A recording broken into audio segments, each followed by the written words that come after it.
The old saying goes, everything's bigger in Texas. But is that truly the case? After my last trip through Texas in September of 2020, I'd have to agree. Me and my wife spent a week through Texas, starting in Arlington, then going through the Houston area, then San Antonio, riding a bunch of coasters and visiting most of their amusement parks. I've visited most of the best parks in Texas, with the exception of Wonderland and Amarillo. And for the love of God, that is how you pronounce it correctly, so I don't want to hear anyone call it Amarillo again. Okay, now that we got that disclaimer out of the way, it's time to rank them up. This is my list of my top 15 coasters in Texas.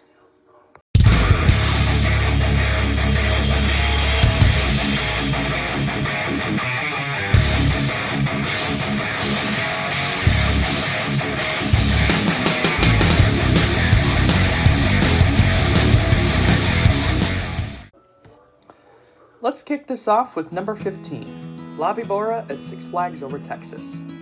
This may be an unusual pick, but it's one of my favorites at the park. It's an intimate bobsled coaster relocated from Magic Mountain in 1986. And the thing I like most about it is the out-of-control feeling you get while rolling through the trough. The trains may not be the most comfortable, but sometimes the train hops up a little bit during its course. It's loaded with trims, but the ride as a whole is so much fun, and it qualifies for this list. Number 14, Titan at Six Flags Over Texas. Giovanola hypercoasters have gotten quite mixed reactions, but my opinion on this and Goliath at Magic Mountain are very different. I thought Goliath was fast, smooth, and stupid. When I rode Titan in September of 2020, I thought it actually did something with its layout.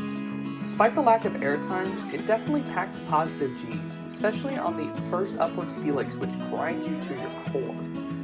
If you're an airtime junkie, this may not be a ride for you, but I appreciate this ride for what it does, even if the mid-course brakes are a massive buzzkill.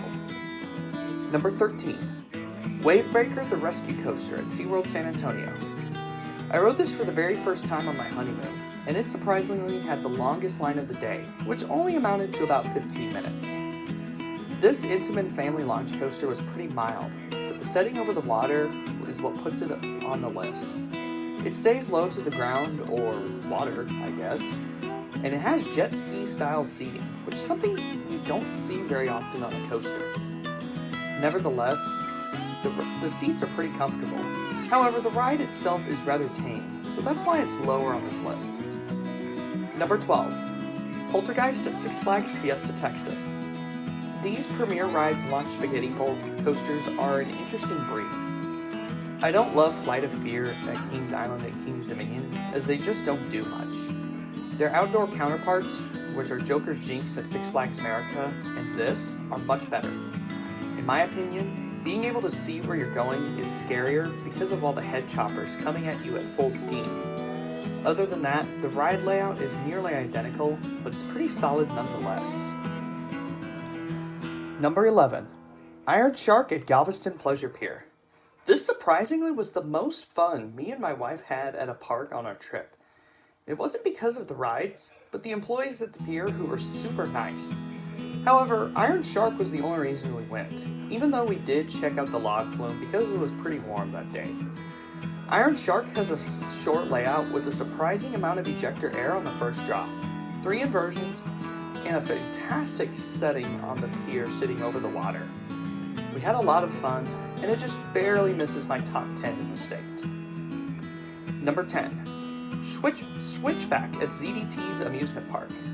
Speaking of tiny parks, ZDT's is basically a family fun center, and it has a very unique wooden coaster that put them on the map. The Gravity Group managed to cram a very fun, airtime-filled ride at this tiny park that just has a few small flat rides and an arcade. Switchback is the world's only wooden shuttle coaster, and it's a work of art. It's not just a great coaster for this park, it's a great coaster, period. Number 9, Shockwave at Six Flags Over Texas. Having Shockwave this low shows how packed Texas is when it comes to coasters. This is the best Schwarzkopf in the US, at least until 2021 it is. The two back-to-back loops are almost a guaranteed gray out every time. After that, there are a few drops where, if you're in the back, you get yonked out of your seat, giving you some sweet ejector air. The lap bars may be hard and uncomfortable, but it's worth it for the airtime. Number 8. Steel Eel at SeaWorld San Antonio. This Morgan Mini Hyper is straight up weird. It's got a very similar layout to the Morgans in the Cedar Fair chain, but this one delivers on the airtime on each hill.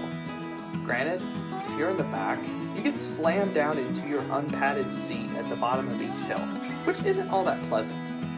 These trains are the main reason why it doesn't rank higher on this list, as if it has more comfortable trains that didn't violently slam you into your seat, it might have qualified for my top 50.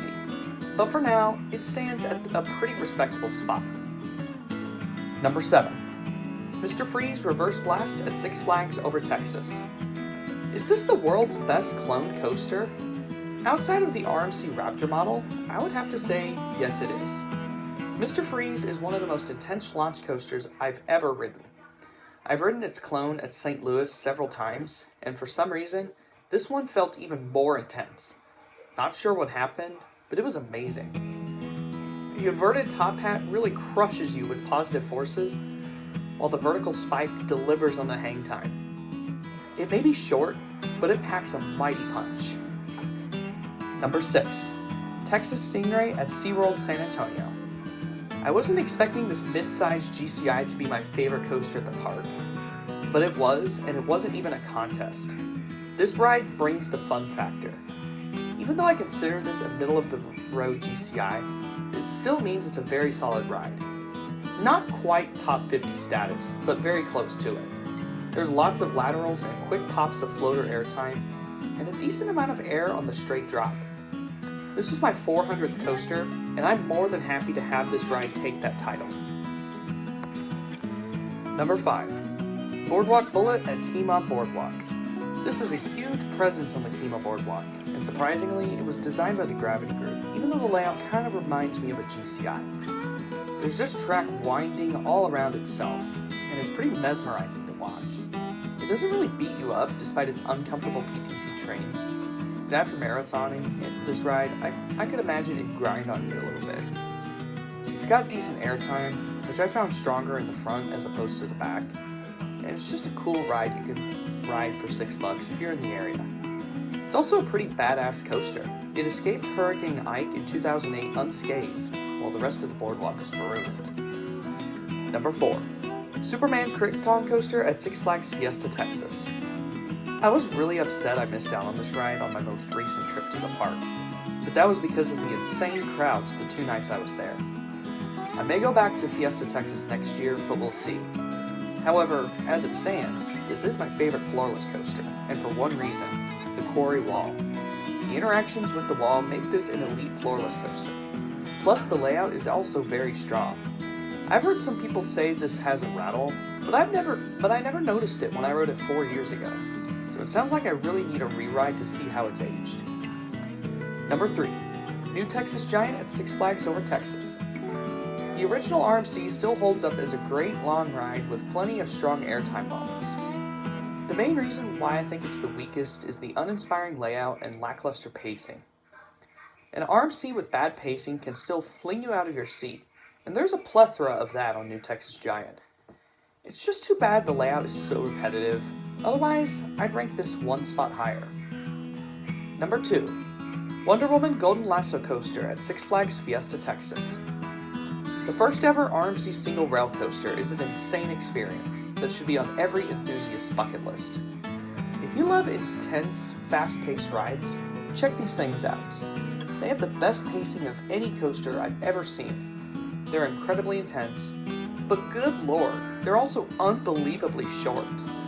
I love how aggressive these Raptors are. I just wish there was more of it to love. Number 1. Iron Rattler at Six Flags Fiesta, Texas. There are so many great things going on with Iron Rattler. The amazing double twist first drop, the interactions with the quarry wall, to the final cliff dive into the tunnel. And you combine all those elements and you have a top 5 RMC, at least for me. It does slow down on top of the quarry wall, so by no means is it a perfect ride. The legendary start and legendary finish makes this the best coaster in Texas. Texas is stacked with great coasters. And I've made this list without even going to Wonderland, but I've been to all the major chain parks in Texas, as well as the 2 boardwalks in the Houston area. So let me know what you think of this list in the comments below, and be sure to drop a like on this video, and please consider subscribing to the channel, especially if you love coaster countdowns. Now that all my traveling is done for the year, I can focus on bringing you countdowns and reviews, just like how I started my channel at least once a week. Thank you all for watching, and I'll see you all next time.